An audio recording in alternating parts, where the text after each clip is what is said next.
विद्यार्थियों, मैं शालिनी हूँ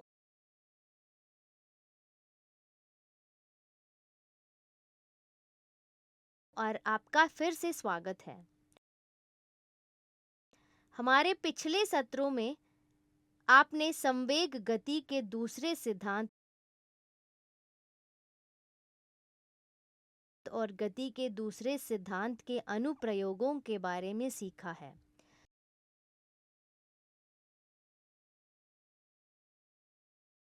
अब आइए गति के तीसरे सिद्धांत और संवेग के संरक्षण पर कुछ जानकारी इकट्ठा करें।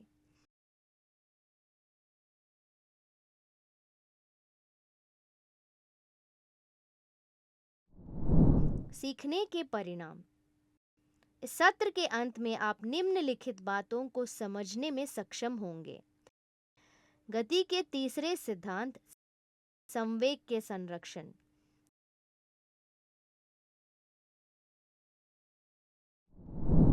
सांकेतिक शब्द: गति, बल, क्रिया, प्रतिक्रिया, संवेग।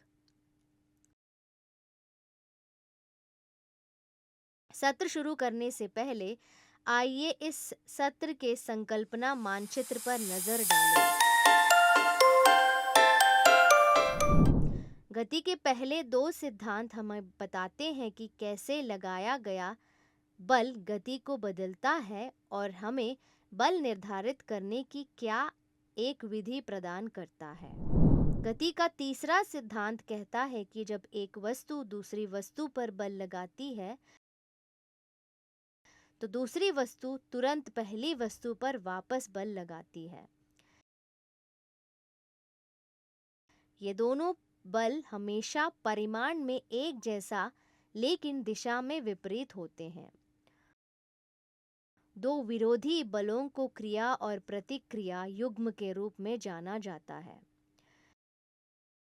ये बल अलग अलग वस्तुओं पर कार्य करती है और कभी भी एक ही वस्तु पर नहीं।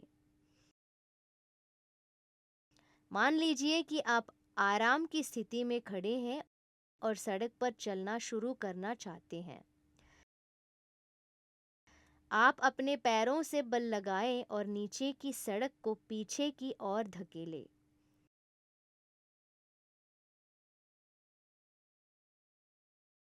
सड़क आपको आगे बढ़ने के लिए आपके पैरों पर समान और विपरीत बल लगाती है।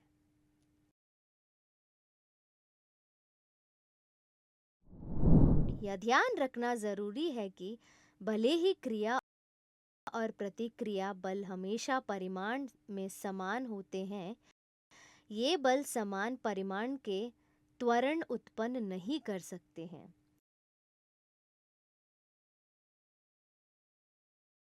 ऐसा इसलिए है क्योंकि प्रत्येक बल एक अलग द्रव्यमान वाली एक अलग वस्तु पर कार्य करता है। जब बंदूक से गोली चलाई जाती है तो यह गोली पर आगे की ओर बल लगाती है। गोली बंदूक पर समान और विपरीत बल लगाती है।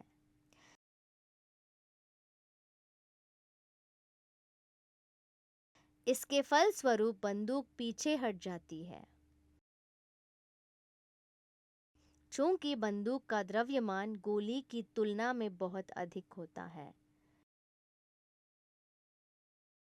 बंदूक का त्वरण गोली के त्वरण से बहुत कम होता है।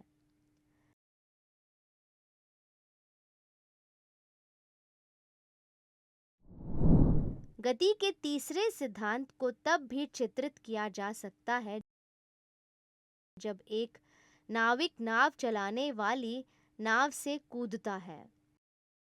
जैसे ही नाविक आगे की ओर कूदता है, नाव पर लगा बल उसे पीछे की ओर ले जाता है। मान लीजिए कि Ma और Mb द्रव्यमान की दो गेंद A और B क्रमशः UA और UB के विभिन्न वेगों पर एक सीधी रेखा में एक ही दिशा में यात्रा कर रही हैं और उन पर कोई अन्य बाहरी बल कार्य नहीं कर रहा है। मान लीजिए U A is greater than U B और दो गेंदें एक दूसरे से टकराती हैं। टकराव के दौरान जो एक समय टी तक चलता है, गेंद ए, गेंद बी और गेंद बी पर एफ ए बी बल लगाती है। गेंद बी और गेंद ए पर एफ बी ए बल लगाती है। मान लीजिए कि टक्कर के बाद क्रमशः वी ए और वी बी दो गेंदें ए और बी को वेग है।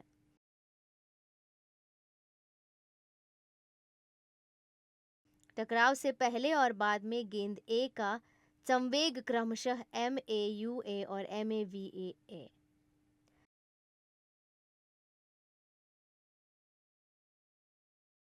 टक्कर के दौरान इसके संवेग एफ ए बी के परिवर्तन की दर M A into V A minus U A by T होगी।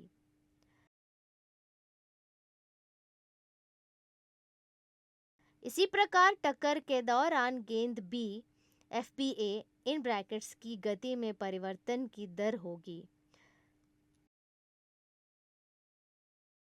जो M B into V B minus U B by T. गति के तीसरे सिद्धांत के अनुसार गेंद ए द्वारा गेंद बी पर लगाया गया बल एफ ए बी और गेंद बी द्वारा गेंद ए पर लगाया गया बल एफ बी ए एक दूसरे के बराबर और विपरीत होना चाहिए।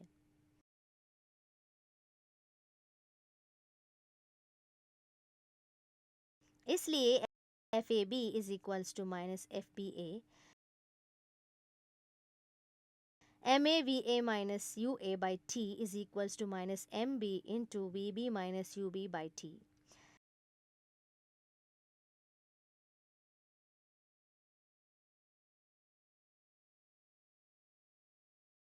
इसे हल करने के बाद हमें पाते हैं M A U A plus M B U B is equals to M A V A plus M B V B.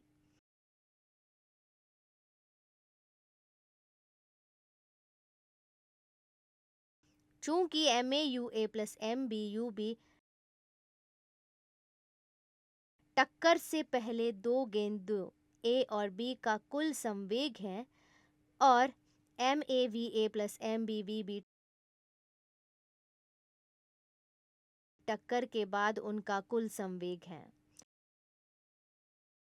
हम देखते हैं कि दोनों गेंदों का कुल संवेग अपरिवर्तित रहता है या संरक्षित बशर्ते कि कोई अन्य बाहरी बल उन पर कार्य न करे।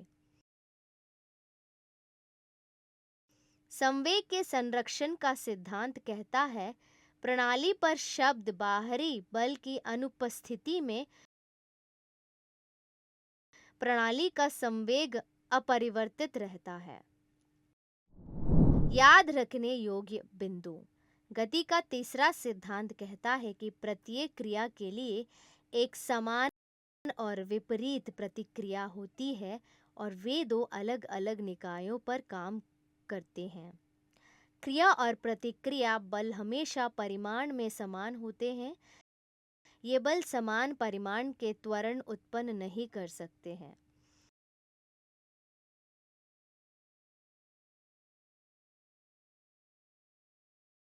एक पृथक प्रणाली में इसका अर्थ है कि जहाँ कोई शुद्ध बाहरी बल नहीं है, कुल गति संरक्षित है।